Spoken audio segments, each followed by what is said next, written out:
Norman Floyd Barnes, I know that U.S. President Donald Trump had signed the bill that has allowed the government to release, or the Department of Justice to release all there is regarding Jeffrey Edward Epstein, numerous accounts of sex violations that he has done over his career and has caused a reputational crisis for United States of America. I want a very short comment regarding this and how Norman Floyd Barnes feel about this issue. Good morning from Washington, D.C. Yes, the president has signed the bill to release the Jeffrey Epstein's files, records, tapes, email. With that comes a redacted, he has approved for the Justice Department to redact information regarding the Republicans' involvement in this scandal, and the document itself is scheduled to be released within the next 30 days. Of course, I understand this is a very interesting time regarding this issue in the United States. But there is more that I want to bring into the discussion. I will also start once again with Norman Floyd Barnes. We know that the winter has approached and the Russia-Ukraine war is continuing. A massive overnight Russian drone and missile barrage hit the western Ukrainian city of Ternopil, killing at least 25 people, including 3 children. My question to Norman Floyd Barnes, I know that Volodymyr Zelensky, leader of Ukraine, is once again reigniting the talks in Istanbul to agree to the ceasefire terms negotiated between the two sides. How do you see this, as the war has been prolonging for many, many months? Mr. Norman Floyd Barnes. Yes, as we speak, the U.S. Administration is speaking with the Russians, and the President Trump has agreed to a peace plan presented to the Russians. However, the Ukrainians has not been involved in this process. So there's a plan in place yet to be viewed or approved by the Ukrainians to end this conflict. So we're waiting to see the details of that, how it's going to be received by Ukraine. And it appears there will be some concessions that has to be made by Ukraine and also Russia in order for this ceasefire to go into effect. But right now, there's conversations as we speak about ending this long war. Russian intelligence gathering vessel has been monitored just outside the UK territorial waters. British Defense Secretary John Healey said, warning Moscow that Britain is ready for any further escalation. This happened when the vessel had pointed lasers towards the British Air Force, the Royal Air Force of the United Kingdom, and this prompted Downing Street to release this statement. I want to understand how you view this, as we've always narrated the fact that it is not a war against Ukraine and Russia, it is a war between Europe and Russia as a whole. I want to understand, how do you see these latest provocations? Norman Floyd Barnes. Thank you for the question. These latest provocations appears to be a pattern for Europe. We mentioned earlier Poland, Norway, Sweden, the whole area of being receiving drones. This latest act is another opportunity for Russia to basically to probe and to let Europe know that we're still here, and we have a ambition of basically having some type of impact on your daily life and how things are going, and we still want to take over the providence of Ukraine, and our overall long-term mission is Europe.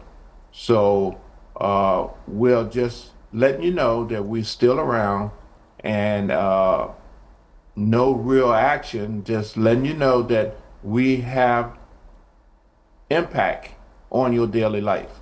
I understand the G20 this year is being held in South Africa with the theme of solidarity, equality, and sustainability. However, this year, a major world player like the United States of America has declared, saying that they will not be joining in this summit that is happening later in this month. I want to understand from Norman Floyd Burns' perspective, not joining in such a meeting is definitely leaving the United States out of such importance of global issues. I want to understand why such a decision had been made by US President Donald Trump. Norman Floyd Burns. Yes, thank you. The issue with the Trump administration is that they um, are not aligned with the administration and the government of South Africa. There's human rights issues. There's an issue about how we are relating to them, how we are going to work for them in the future. And right now, the president do not believe it is to our best interest to engage into a event in South Africa, supporting South Africa, and involving our relationship with them. So it appears that there may be some information coming out about our actually official relationship with South Africa in the upcoming weeks. But right now, the G20 is not something that the president wished to engage in. How you see this, as Japan and South Korea, including Taiwan, all of these nations are, of course, US allies in the region. I want to understand what is the rhetoric here, as the world seems to be moving towards more escalation rather than towards a cessation of fighting. Mr. Norman Floyd Burns. Thank you for the question.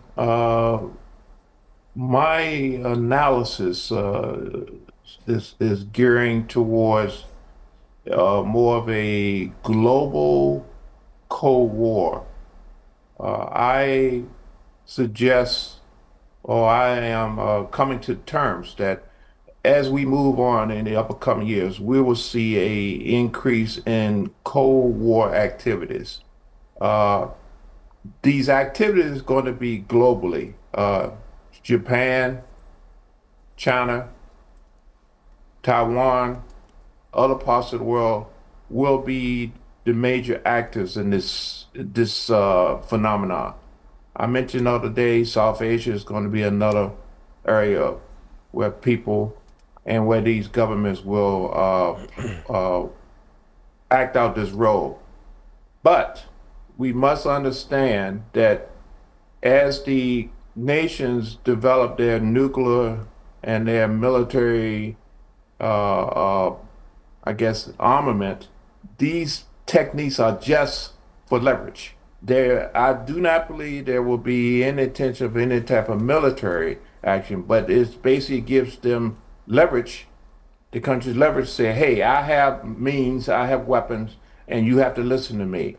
But the Cold War exactly is what I feel is what's going to happen in the future, and we will see a lot more of these type of situations where we'll use trade, commerce.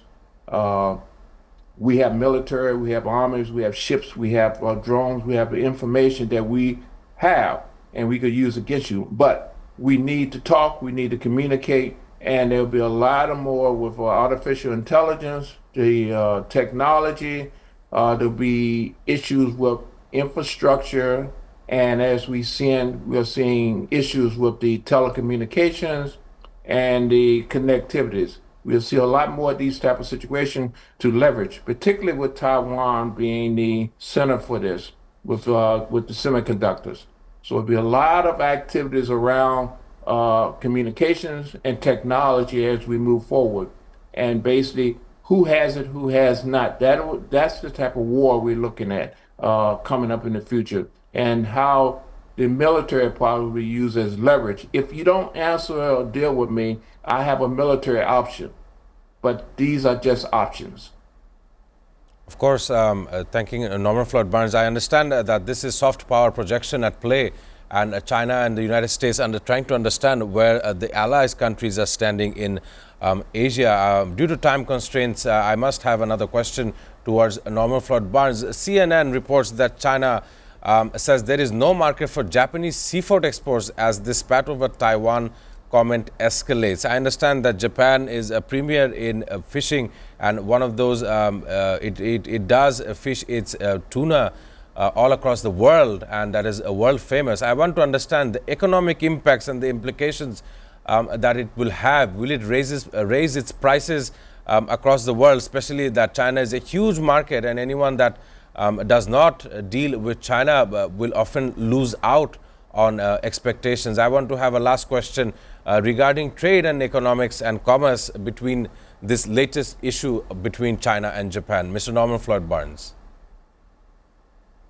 Yes, in closing, China is using this tactic, is another tactic measure.